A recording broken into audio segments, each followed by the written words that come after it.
Muy buenas a todos, soy José Juan Fernández, tengo formación en geografía aquí en la Universidad de La Laguna y te vengo a hablar hoy de la posible afectación de un sistema tropical en Canarias para este fin de semana del 24 de septiembre de 2022. Voy a empezar haciendo un breve resumen, ¿vale? Para la gente que quiera la información rápida y al pie, por así decir. Luego voy a dar una serie de recomendaciones en base a esa información, junto con mi opinión personal, y por último ya dejaré para el final la información un poquito más técnica que tiene que ver con la meteorología y la física un poquito más en específico y con más detalles. Para empezar, ahora mismo tenemos una onda tropical, ¿vale? Que es una especie de embrión, ¿vale? Que luego forman los ciclones tropicales, es decir, todavía no tenemos al ciclón formado. Ahora mismo tenemos a esa onda tropical frente a las costas de Senegal, a punto de salir al océano Atlántico. Lo que ocurre es que luego las predicciones pues apuntan a que va a tener un movimiento hacia el norte y se va a acercar hacia Canarias, pero paso por paso. Primero que nada, estamos en una fase inicial de esa predicción, puesto que ese ciclón tropical no se ha formado, insisto, ahora mismo está en etapa embrionaria como onda tropical y se prevé que a lo largo de mañana viernes ya pues tenga esa categoría de ciclón tropical, ya que se va a ir poco a poco encontrando con, digamos, condiciones más favorables para progresar y para adquirir una intensidad mayor. Ahora mismo lo que arrojan los modelos de predicción es un abanico bastante amplio todavía de posibilidades. Los meteorólogos tenemos que manejar todo ese abanico, no podemos solo ceñirnos al más probable, tenemos que hacer caso tanto al mejor escenario como al peor, es decir, al que menos daño haría y al que más daño haría. Y ahora mismo el mejor escenario, o el de menos daño, por así decir, pues dejaría la situación en unas lluvias poco importantes.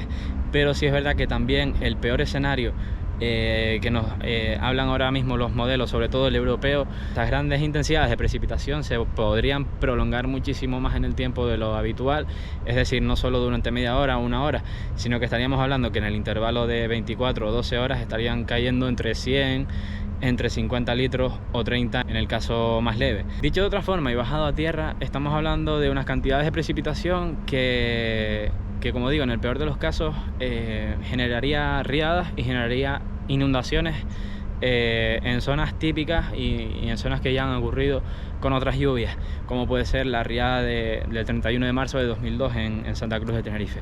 Así que lo que quiero en definitiva reiterar es que deseamos y esperamos que el escenario sea el mejor posible o el que menos daño haga, pero debemos ya desde hoy prepararnos para el peor escenario. Y ya no solo por el tema de, por ejemplo, el dicho, ¿no?, que merece más la pena prevenir que estar curando, sino porque realmente a la gente de a pie, a la población, nosotros los meteorólogos tenemos que ni caer en el alarmismo ni caer en decir, bueno, no vamos a darle importancia cuando sí la tiene. Ahora mismo, como digo, hay una gran incertidumbre en las predicciones. Incertidumbre no significa que no sepamos lo que va a suceder, simplemente que hay un abanico que ahora mismo es bastante amplio y que de un lado a otro puede cambiar bastante la situación.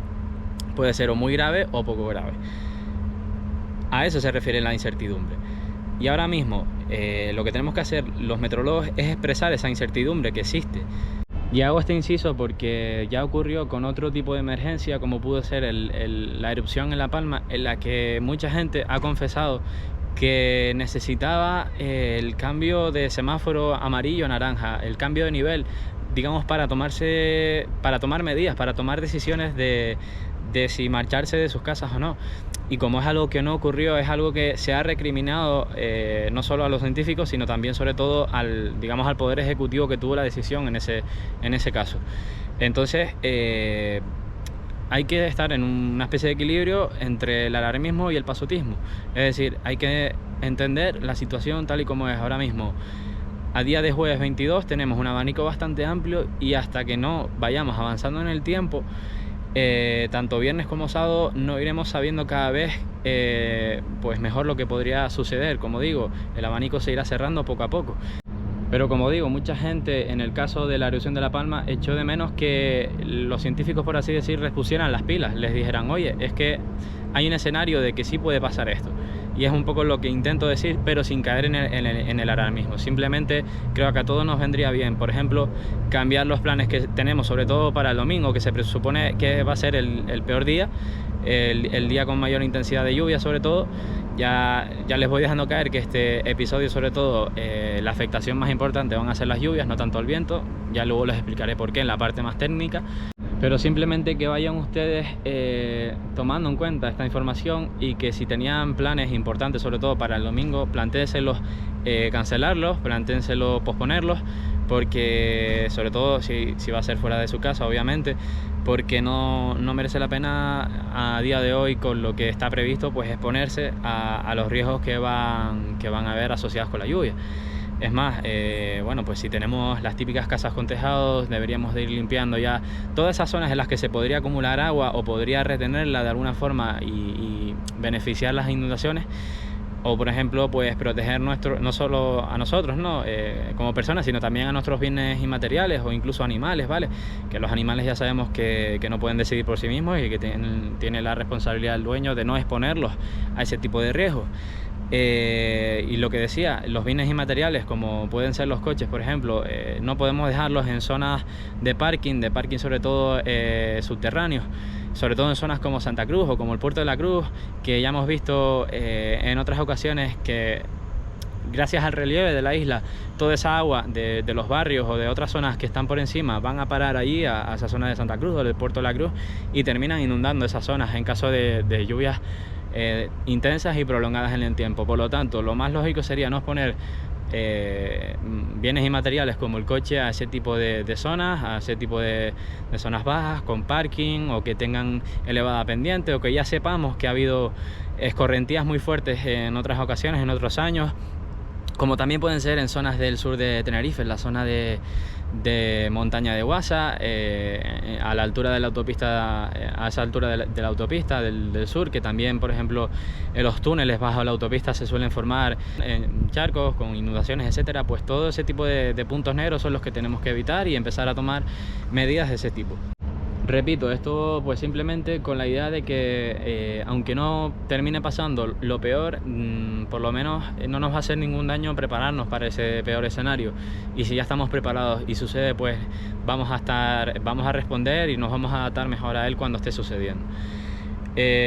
Por eso, por esta parte ya las recomendaciones, y ahora vamos al apartado un poco más técnico y un poco más físico y meteorológico de lo que es este sistema tropical. Ahora mismo, como les dije al principio del vídeo, se trata de una onda tropical que en esta época del año estas ondas tropicales suelen salir mucho de esta zona de África, de esta zona oeste de África, en la zona de Senegal, de Mauritania, etcétera. ¿Por qué? Porque bueno, se le llama la zona de convergencia intertropical. Convergencia significa que convergen, que se encuentran dos flujos del hemisferio norte y del hemisferio sur. Los alisios de cada hemisferio se encuentran en esa parte de África en esta época del año. Y lo que ocurre cuando se encuentran estos dos flujos de hemisferio norte y hemisferio sur es que se crea un área de inestabilidad en la que crecen tormentas, y poco a poco, si encuentran las condiciones propicias para ello, se van poco a poco desarrollando, se van liberando cada vez más tormentas, hasta que cuando luego consiguen salir al océano en la zona de Cabo Verde, ya luego normalmente se organizan mucho mejor y consiguen, digamos, subir de jerarquía, subir de grado y constituir un ciclón tropical. Dentro de los ciclones tropicales hay una jerarquía. Como digo, la onda tropical se quedaría fuera de esta categoría, ya que son los bebés, la fase embrionaria, y luego está la fase adulta, que es ya de ciclón tropical. Dentro de los ciclones tropicales tenemos diferentes categorías que están ordenadas debido a la intensidad que puede desarrollar cada una de estas categorías. Desde la más baja a la más alta sería la depresión tropical, la tormenta tropical, y luego vendrían los huracanes de categoría 1 primero, 2, 3, categoría 4 y categoría 5 sería el más alto y el más fuerte en cuanto a viento se refiere. Pues bien, esta onda tropical a día de hoy, jueves, de momento el Centro Nacional de Huracanes con sede en Miami le asigna un porcentaje de 60% de probabilidad de formarse como ciclón tropical en las próximas 48 horas, como digo, al oeste de África. Por lo tanto, una vez que alcance el Océano Atlántico y consiga las condiciones que le beneficien, que seguramente las encontrará, podrá desarrollarse y llegar a la categoría de depresión tropical dentro de los ciclones tropicales. A partir de ahí, lo más probable, hay bastantes posibilidades de que empiece a moverse hacia el norte. Pero tengo que decirles una cosa, no deberíamos de centrarnos tanto en el ciclón tropical en sí. ¿Por qué les digo que no tenemos que tener tan en cuenta en sí al ciclón tropical? Porque si observamos el campo de acción que va a tener ese ciclón tropical es bastante pequeño. En las salidas deterministas, es decir, las más probables que tiene cada uno de los modelos, sea el europeo o el americano, nos indican que va a ser un sistema bastante pequeño y que no va a desarrollar vientos demasiado fuertes. Es decir, hay muy pocas posibilidades de que alcance potencia de huracán. Para que se hagan una idea, todo lo que quede por debajo de huracán, que son las tormentas tropicales o las depresiones tropicales, tienen una afectación bastante menor en cuanto a vientos. Y además, al ser tan pequeño, ese sistema tendrá que acercarse muchísimo a Canarias para dejarse notar con sus vientos. Como les digo, va a ser tan pequeña el campo de influencia de ese ciclón tropical, que de por sí solo no generaría prácticamente muy pocos peligros, a no ser que pasara justo por encima de Canarias. Entonces, ¿por qué tanto revuelo? Bien, y aquí va el quid de la cuestión. El movimiento tan anómalo que puede tomar el ciclón tropical después de salir del oeste de África viene dado por una vaguada polar que se va a colocar sobre la península ibérica a la altura del sábado domingo. Dicho de una forma muy sencilla, lo que va a hacer esta vaguada es atraer a ese sistema tropical hacia el norte y acercarlo relativamente hacia Canarias. Pero no solo eso, a lo que tenemos que estar pendientes es a la interacción de ese ciclón tropical con esa vaguada, ya que de por sí solo el ciclón tropical no podría generar, digamos, ni tanto viento ni tantas lluvias como para ser realmente peligroso. Por lo tanto, tenemos que poner atención en esta parte que muchos medios de comunicación no han caído porque no tienen el conocimiento, porque no tienen la formación sobre ello, pero que los analistas, los divulgadores y los profesionales de la meteorología sí que estamos teniendo en cuenta esa cuestión. Vale, una vez les he puesto en la pista de esa interacción, esa posible interacción entre el sistema tropical y la vaguada polar, ustedes entiendan que el choque que va a suponer entre una masa de esa característica polar junto con la tropical, lo que va a incurrir es que gran parte de la humedad que traiga ese ciclón tropical se va a condensar gran parte de esa humedad debido al frío que va a traer la vaguada polar cuando contacten. ¿Y dónde van a hacer contacto esas dos masas? Pues ahora mismo los modelos nos dicen que va ese contacto a producirse justo sobre Canarias. De ahí que hayan unos campos de precipitación tan grandes ahora mismo en las salidas deterministas. Se va a generar un área bastante amplia sobre Canarias, bastante inestable atmosféricamente hablando. A esta zona de gran inestabilidad se le conoce en meteorología como o eventos de lluvia predecesoras, justo donde se van a encontrar, como comento, la vaguada polar y el sistema tropical.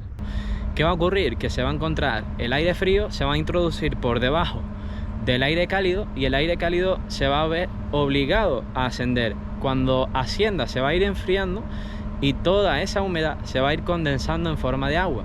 Por lo tanto, se van a generar grandes cantidades de nubes y esas nubes van a tener muchísima agua, van a contener muchísima agua y además van a ser corrientes de aire ascendentes bastante vigorosas, bastante potentes, según lo que ahora mismo los modelos nos dicen. Todavía hay que dejar pasar un tiempo hasta mañana viernes, incluso hasta el propio sábado, para saber qué intensidad exactamente. Pero lo que sí es cierto es que todo apunta a que toda Canarias va a tener lluvias de forma generalizada. De lo que no hay certeza aún es para que sepamos dónde se van a producir esos posibles puntos negros donde la precipitación pueda ser más fuerte y más prolongada en el tiempo. Por eso lo que quiero que entiendan es que esta predicción no solo depende de un sistema bastante caótico de por sí como es el sistema tropical, sino que además va a depender mucho de su interacción con un segundo sistema, con esa vaguada polar. Por lo tanto, quiero que entiendan la complejidad a la hora de hacer la predicción, la complejidad técnica que viene asociada con este fenómeno de lluvias este fin de semana. Por lo tanto, y para finalizar el vídeo, una vez comentado ya los aspectos más técnicos, pueden entender que es una predicción bastante compleja y en definitiva todavía tenemos que esperar hasta mañana viernes para despejar algunas incógnitas, como puede ser incluso la interacción de aire seco de otra parte de África que va a interaccionar en su ascenso hacia Canarias el posible ciclón tropical, es decir, también la incógnita que tenemos pendiente con esa interacción con la vaguada polar, si se va a producir y cómo va a ser. Por lo tanto, lo más recomendable es no sacar conclusiones exageradas ni precipitadas. Es decir, no nos viene mal irnos ya protegiendo, irnos ya planteando cambiar los planes para exponernos menos ante el peor escenario, que no tiene por qué ser el más probable, pero puede ocurrir. Existe una probabilidad, aunque sea baja, de, como digo, de un escenario de inundaciones, de lluvias bastante importantes. Como digo, no tiene por qué ocurrir, pero tenemos que prepararnos ante el peor escenario. Por lo tanto, les invito a que sigan pendientes sobre todo de los canales oficiales, como puede ser el de la EMET, como puede ser, por ejemplo, en la televisión canaria, la grandísima profesional que es Vicky Palma. Y, por ejemplo, si usan también Twitter, les puedo recomendar la cuenta del físico y meteorólogo experto en sistemas tropicales, JJ González Alemán. Y también, por supuesto, pueden seguir informándose a través de mi página Actualidad Geográfica y Meteorológica y dejarme abajo en los comentarios cualquier duda que te pueda haber quedado después de ver este vídeo. Chao, y vamos a seguir informando e informándonos, perdón. Un abrazo.